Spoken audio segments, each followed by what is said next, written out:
The entire gospel community mourns the death of Dr. Ukpai,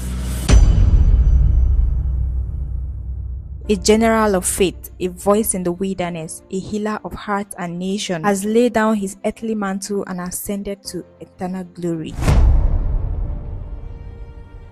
He ran his race, he fought the good fight, and he kept his faith. Everyone seems to have a testimony or something to say about Dr. Ukpai. Pastor Nathaniel Bassey, in his earlier post today, recalls how he was inspired to lead multitude in an evening fast, and it was something he learned from Dr. Ukpai. And Dr. Ukpai called him and said it was a privilege. In Nathaniel Bassey's words, sometimes you wish some people would never die. What a man. Just a few days ago, I was inspired to lead multitude in an evening fast, something I learned from you and did mention so. You called me son. What a privilege. A man of God indeed, one of the great power and immense stature and impact. A man who knew the ways of the Spirit, who knew how to deploy praise and worship in spiritual warfare and supernatural. We ache, but heaven rejoices. Good night, Papa. Ukpai.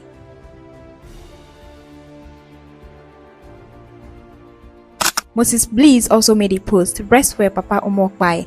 Your life of faith and obedience have left a mark on generation. I am one of them. Your unwavering faith, passion for souls, and steadfast work with God have deeply inspired me. Thank you for showing us what it means to live fully for Jesus. Good night, God's General. And Mercy Chinwo. Rest in glory, Daddy, God's faithful servant. Thank you for showing us what it means to walk with God wholeheartedly and to finish strong. Your legacy of faith, love, and impact will continue to shine brightly. Ebuka songs. I have never felt this heavy than I feel now, but yet joy at last, knowing that there's a banquet in heaven at his arrival. A life well lived, father, teacher, hope, and strength to many.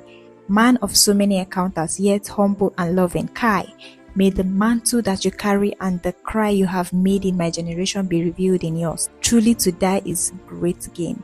This is to mention but a few. The whole Christian community has testimony their encounter with a great man of God. Reverend Dr. Ukpai was not merely a man. He was a movement, a divine vessel through whom God reached the broken, the barren, the bound, the blind. His ministry spanned continents and cultures, yet remained rooted in the rugged soil of obedience and deep love for God. From the great crusade ground packed with seekers of the quiet moments of pastoral counsel, he poured himself out like a drink offering, tirelessly, selflessly, and fervently. To encounter him was to encounter conviction. His voice, anointed with heaven's authority, shattered with yokes. His voice were not empty echoes of religion, but carried the weight of intimacy with God. Signs followed, miracles happened, and destinies were rewritten in the presence of this man who walked with God. He was a father, not just to his biological children, but to a generation of believers and ministers who found in him wisdom, covering, and strength. His teachings did not only instruct minds, they ignited spirit. His laughter, his passion, his relentless pursuit of the kingdom, they all left marks on the hearts of those who knew him. And now the voice we cherished has joined the chorus of saints in heaven. The hands that healed now rest in the eternal peace of the Father. The feet that walked the nation now walk in the golden streets of heaven. And we who remain are left with a legacy to uphold, a fire to tend, and a crown of glory to behold when our time comes. And no, we don't mourn like those without hope. No, we rejoice for a life poured out for Christ cannot end in darkness. It only ascends in glory. Reverend Dr. Ukpai, he has entered into the joy of the Lord. He has seen the face of the Lord. He is home. While heaven welcomes him with trumpets and crowns, earth stands still, grateful, grieving, and forever changed by his obedience. Rest well, Papa Ukpai. Your legacy lives on. I watched the testimony of Reverend Dr. Ukpai when they forced him, the assassination attempt to drink acid. And he interrupted them. They don't force me, give me the cup. Then he swallowed everything. I heard his own personal testimony.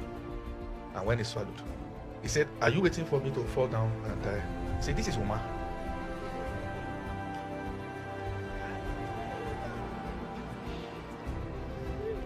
He said, "Men like me, don't die.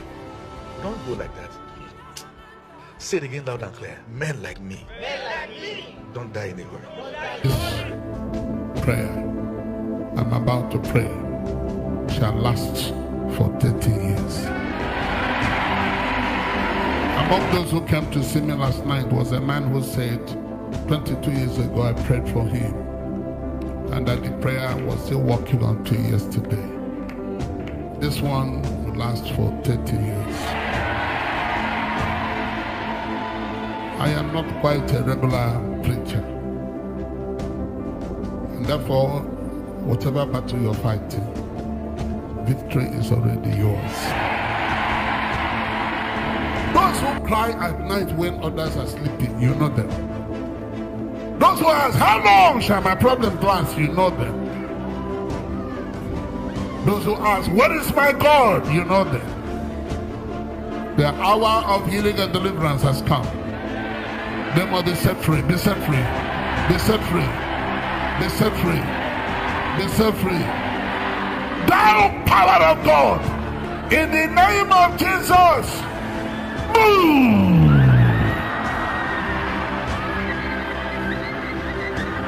Workers, help us. Workers, help us. Workers, help us. Bring them out.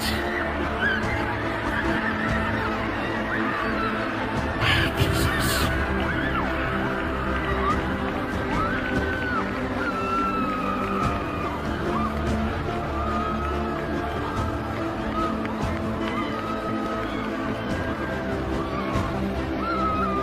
Keep out there, keep out there, keep out there, keep out there.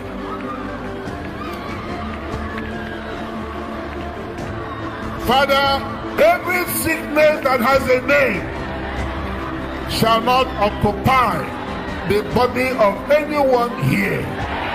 Let them be set free, be set free, be set free, be set free, be set free, be set free.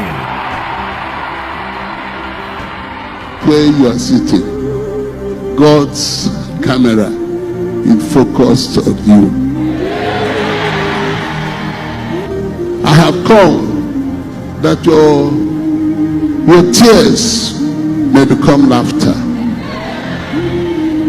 that your disgrace may become grace, that your disappointment may become supernatural appointment.